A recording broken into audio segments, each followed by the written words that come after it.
Le Grand Matin Sud Radio, 7h-9h, Patrick Roger. Il est 9h moins le quart sur Sud Radio. Tiens, si vous êtes en voiture, vous savez que vous pouvez nous écouter de plus en plus sur le DAB+. Alors, c'est quoi le DAB+? Il y a plusieurs auditeurs qui me disent, oui, on en entend parler, mais on ne sait pas ce que c'est. Sur les nouvelles voitures, depuis 3-4 ans, globalement, eh bien, vous avez la touche FM, mais vous avez aussi la touche DAB+. Et là, ça vous permet d'avoir un meilleur son et de nous entendre quasiment dans toute la France. Sud Radio aujourd'hui, comme beaucoup d'autres radios, d'avoir un meilleur choix et puis surtout un son exceptionnel. Et puis ça ne crachote plus, etc. La FM s'est un peu dépassée. Eh bien, sachez que, tiens, depuis hier soir, on nous écoute encore un petit peu plus loin, du côté de la Normandie, puisqu'il y a l'émetteur de Pont-l'Évêque qui a été allumé. Ça fonctionne, ce qui veut dire que pour ceux qui vont aller, qui remontent dans le nord, qui vont jusqu'à Caen, qui passent par Paris, vous branchez sur Sud Radio en DAB+, et vous pouvez nous entendre tout au long de la route. Voilà, je le dis en passant, mais c'est assez important parce que c'est comme ça aussi que ça nous permet d'être écoutés partout en France, puisque sinon sur les émetteurs traditionnels, nous n'en avions pas davantage et il n'y en a plus beaucoup et c'est un petit peu dépassé.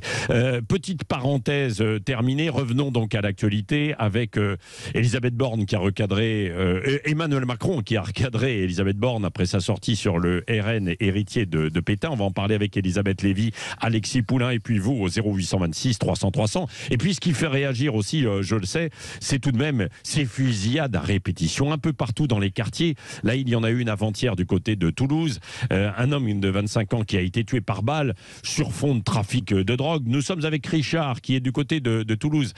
Bonjour Richard. Oui, bonjour à vous. Ça s'est passé dans le quartier d'Ampalo beaucoup d'habitants sont complètement désespérés et il y a même Jean-Luc Moudin qui dit qu'il faudrait de nouveaux renforts, quoi. Vous vouliez réagir à ce sujet, hein? Ouais, je pense que de nouveaux renforts, pour moi c'est inutile. La vraie solution, il faut libéraliser le cannabis, il faut couper ces volumes d'argent énormes qui contribuent, c'est vrai, à du pouvoir pour ces gens. Parce qu'en fait, je connais que j'ai de la famille qui travaille au Carrefour Porté. Ouais. Le matin, c'est des chèques service et vous pouvez questionner les gens du Carrefour. Et l'après-midi, c'est du liquide, c'est l'argent de la drogue. Et je pense qu'il faut avoir le courage. Mais il faut s'occuper aussi socialement de ces personnes. On sait qu'il y a des familles qui vivent sur ça. Oui. Et je crois que c'est un manque de courage. Et tant qu'on laissera autant d'argent circuler dans les mains de ces personnes, on aura ces drames. Mais alors, et vous, alors, vous êtes pour quelle solution ? Libéraliser le cannabis, déjà pour couper le légaliser, quoi, hein. Ouais, tout à fait. Le légaliser. Ah oui, mais alors c'est encouragé. On lutte contre le tabac, on dit oh là là, etc. Ouais, ça cause des morts. Et alors là, on va légaliser quelque chose qui est une drogue, quoi. Qui n'est pas addictif, contrairement au tabac. D'ailleurs, c'est un des pièges. Le cannabis amène des jeunes à consommer du tabac parce qu'on le fume avec du tabac. Et je suis vraiment partisan. On devrait faire la publicité des systèmes PAX qui permettent de fumer du cannabis en le chauffant. Et je trouve que c'est catastrophique. Aujourd'hui, il y a une forme d'irresponsabilité de laisser les jeunes s'addicter au tabac. Ouais. Le nombre de fumeurs qui, au passage, d'ailleurs, ne recule plus. Hein. Parce que c'est la journée mondiale du tabac et c'est ce qui est indiqué, en fait, aujourd'hui. Elisabeth Lévy, Alexis Poulain, qui veulent réagir à ce que vous venez de dire, mon cher Richard. Restez avec nous. D'abord, moi, je ne crois pas qu'il faille mettre toutes les drogues dans le même sac, mais dire que le cannabis n'est pas addictif, je crois que c'est un peu rapide. Et par ailleurs, si vous voulez, les ravages en termes de santé publique chez les jeunes qui en consomment tout le temps sont élevés. Cela dit, là où je vous suivrai, c'est Jean-Luc ? Non, c'est Richard. Richard. Là où je suivrai Richard, si vous voulez, c'est que on a affaire à une prohibition qui n'est plus appliquée, elle n'existe pas. C'est-à-dire, vous pouvez acheter du cannabis, on le voit tous les jours sur Internet avec des comptes WhatsApp, etc. Donc, c'est une prohibition qui n'est plus que théorique. Alors, en revanche, il faut là, sur le papier, si vous voulez, on se dit, la solution, c'est de libéraliser, puisque de toute façon, les gens en achètent librement. Alors là, il faut quand même regarder ce qui se passe ailleurs.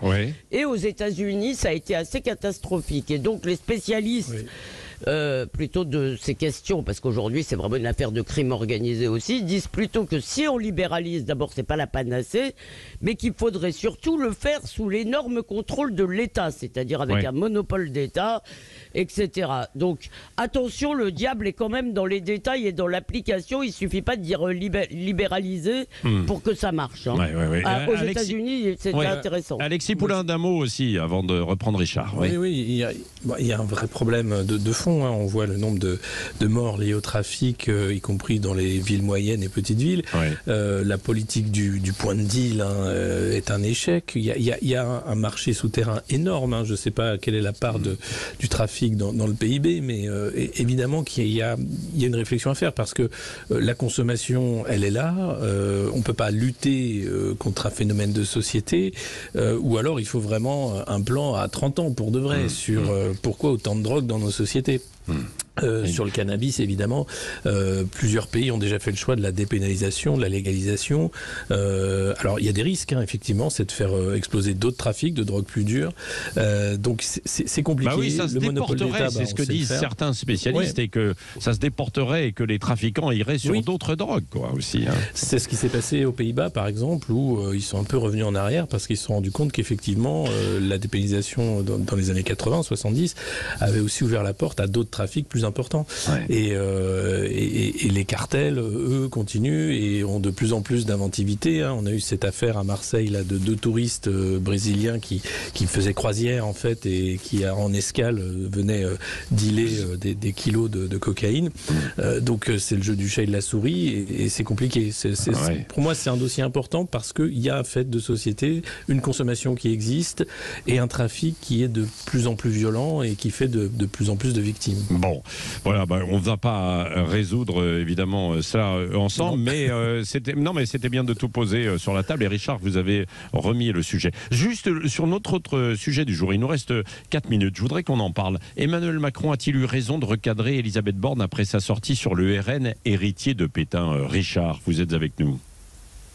Oui, je pense que c'est sûr que l'argumentaire de Mme Borne est nul et non avenu. Je pense que les gens le pourcentage de gens qui ont voté pour Marine Le Pen, il y a une partie de gens qui votaient à gauche. Et donc, bien sûr qu'on ne peut plus se retrouver dans cette situation-là et dans ses propos.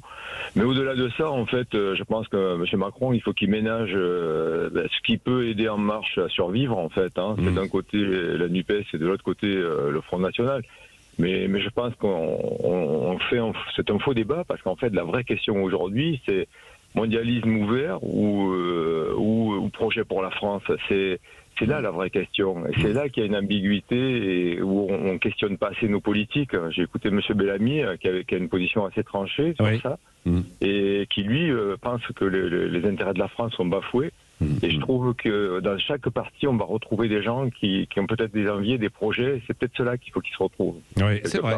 Richard, merci. Elisabeth Lévy, d'un mot, et Alexis Poulain, peut-être. On va laisser sur Alexis, puisque moi j'ai pu m'exprimer. Et je vous fais le pari qu'Alexis va être d'accord avec moi.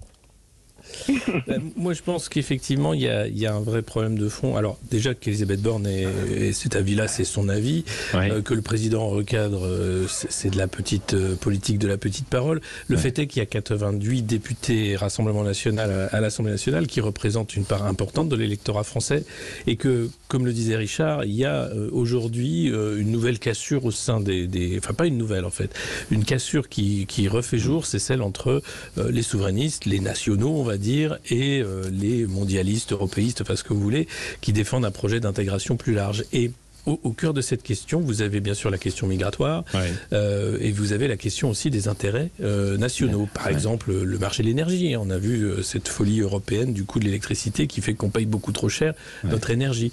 Et c'est ça, en fait, la vraie question. Et alors, oui, chaque parti a son histoire. Et effectivement, à la fondation du Front National, on retrouve d'anciens collaborateurs, des gens qui étaient proches de Pétain, de Pétain, de Vichy. Oui, bien sûr. sûr. Donc Borne n'a pas tort. Oui. Maintenant, ce qui est devenu le RN, certes, il a cette histoire-là, mais Marine Le Pen a essayé justement de faire le grand écart, de s'en séparer progressivement.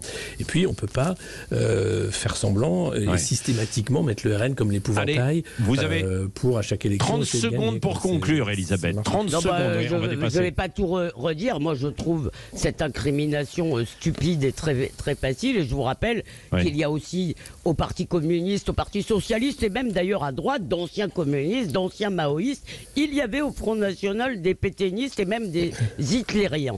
Des gens qui avaient été des admirateurs de la Waffen-SS. Avec Mitterrand. Mais est-ce que leur programme...